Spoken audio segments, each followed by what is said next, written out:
안녕하세요. 3D 펜 초보 딴디입니다. 오늘은 애기 키우는 집이면 어디서든 볼 수 있다는 국민문짝 장난감을 가져왔습니다. 저희 집에 공짜로 서식하는 이 떼쟁이가 여기 들어가는 도형들을 자꾸 만들어 달라고 졸라대는 바람에 간단하게 한번 만들어 보겠습니다. 말도 못하는 주제에 자꾸 쪼르고 있어. 여기 보이는 이 전구도 스위치를 올리면 불이 들어와야 하는데 안 들어와서 시간이 남으면 한번 고쳐 보겠습니다. 가장 먼저 도형이 들어갈 부분을 스캔해 주겠습니다. 저희 집에는 스캐너가 없기 때문에 최첨단 시스템으로 스캔을 해 보겠습니다. 이거 어릴 적에 수업 시간에 동전이랑 연필 가지고 교과서에 낙서로 많이 해보셨죠? 그때 그 느낌을 살려서 스캔해 주시면 됩니다. 도형을 만들려면 빨강, 노랑, 파랑, 녹색의 필라멘트가 각각 필요합니다. 이렇게 스캔한 도형을 안쪽으로 5mm 정도 작게 다시 그려줍니다. 3D 펜으로 만들면 두께가 두꺼워지기 때문에 작게 그려서 만들어주는 걸 추천드립니다. 아까 스캔한 종이 위에 코팅지를 대고 3D 펜으로 뼈대를 만들어줍니다. 뼈대는 도형 하나에 2개씩 각각 만들어줍니다. 저는 뼈대를 흰색 필라멘트로 만들어주겠습니다. 옛날부터 백골이라 하여 원래 모든 동물의 뼈는 흰색이기 때문은 아니고 색깔 필라멘트는 20m짜리 밖에 없어서 아껴주겠습니다.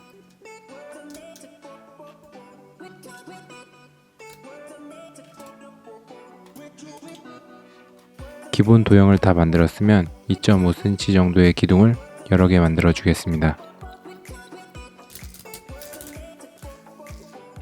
기둥 부분을 다 만들었으면 건물 기둥을 세우듯이 튼튼하게 세워줍니다. 그래야 나중에 무너지지 않고 잘 버틸 수 있습니다. 건물 하나 갖고 싶다. 네모 상자는 기둥 4개,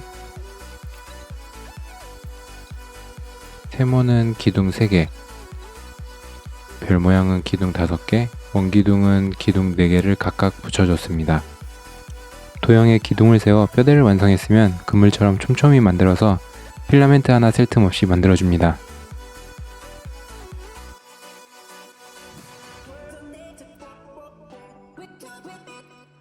이렇게 만들면 50% 정도 완성입니다. 시작이 반이니 이제 시작이라는 소리입니다. 이렇게 모기장 같은 도형 위에 완성된 모양을 생각하며 두껍게 면을 채워줍니다. 이렇게 면을 채우는 과정에서 도형이 커지기 때문에 도안을 작게 그려줬던 겁니다.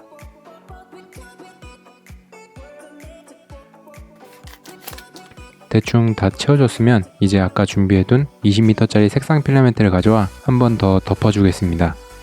물감으로 칠하면 편하고 쉬운데 색상 필라멘트로 한 번 더 덮어주는 이유는 이걸 가지고 놀 떼쟁이가 입에 넣고 빨면 물감이 녹거나 벗겨져서 먹을 수도 있고 묻을 수도 있기 때문에 물감은 쓰지 않고 필라멘트로 한 번 더 덮어주는 수고를 선택했습니다. 색을 채우다 보면 이렇게 뚜껑은 열려 있는데 바로 뼈대를 세워주고 색을 채워주겠습니다. 노란색 원기둥도 노란색 필라멘트를 사용해 색을 덮어줍니다. 채우다 보니 단무지가 생각나는 건 왜 그런 걸까요? 저는 단무지도 안 먹는데. 준비해둔 파란색 필라멘트를 가져와 마찬가지로 파란 네모 상자에 색을 채워주겠습니다. 이렇게 파란색 필라멘트로 네모 상자를 빈틈없이 채워주다 보면 도형 만들기 완성입니다. 빨간색은 영상이 어디 간 거지? 원래는 이렇게 끝을 내려고 엔딩을 이렇게 촬영을 한 건데 울퉁불퉁하고 거칠어서 떼쟁이가 다시 만들어 오라고 떼를 쓸 것 같습니다. 가장 힘들고 인내심과 집중력을 키울 때 효과가 좋다는 우드버닝 툴로 다듬어 주겠습니다. 아이가 가지고 놀 장난감이라 가장 신경 써야 할 부분이 안전인 것 같습니다. 특히 모서리 부분이 날카로우면 위험할 수 있기 때문에 다치지 않게 최대한 동글동글하게 다듬어 주는 것이 중요합니다.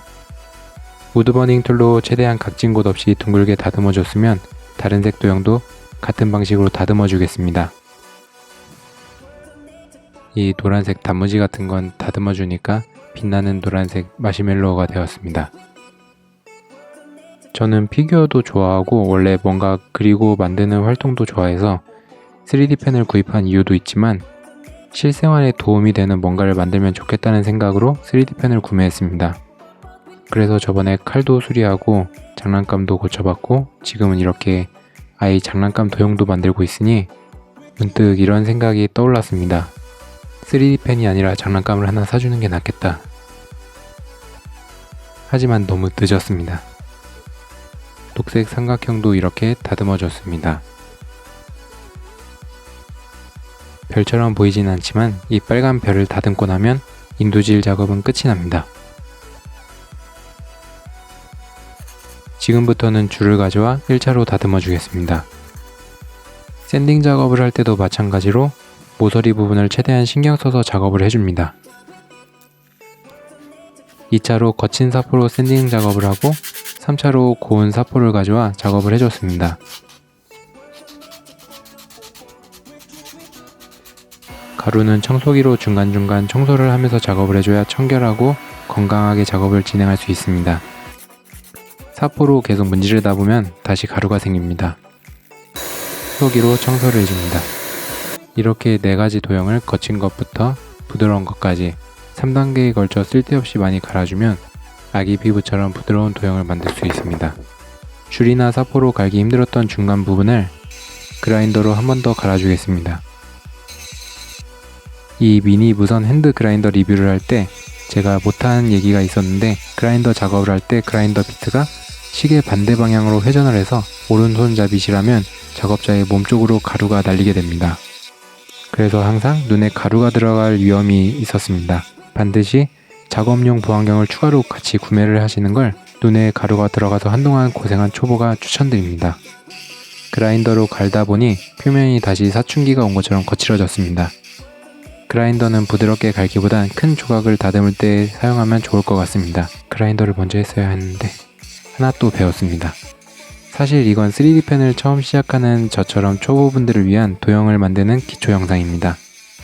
이렇게 하면 안 된다는 걸 알려주는 아주 좋은 영상입니다. 영상이 너무 길어져서 다 보여드리진 않았지만, 그라인더 작업 후에 거칠어진 면은 다시 사포질을 해서 갈아주고 터보라이터로 가루를 녹여서 제거해 주었습니다. 남는 시간에는 여기 안 들어오던 불도 장난감을 분해해서 안 쓰는 LED로 납땜을 해서 교체를 해줬습니다. 솔직히 불이 안 들어올 것 같아서 촬영을 안 했는데, 이렇게 잘 될 줄 알았으면 카메라를 켜놓고 고칠 걸 그랬습니다. 여기 떼쟁이가 때도 안 쓰고 잘 가지고 노는 걸 보니 10시간 정도의 노가다가 꽤나 보람되었습니다. 집에 혹시라도 없어진 부품이나 필요하신 물건이 있으시면 제 영상을 보고 3D 펜으로 한번 제작해 보시는 것보단 그 돈으로 하나 사시는 걸 추천드립니다. 이 영상이 3D 펜을 처음 하시는 분들께 도움이 되셨으면 좋겠고요. 이 영상이 혹시라도 도움이 되셨거나 유익하셨다면 구독과 좋아요 그리고 알람 설정까지 부탁드리겠습니다. 그럼 지금까지 3D 펜 초보 딴디였습니다. 감사합니다.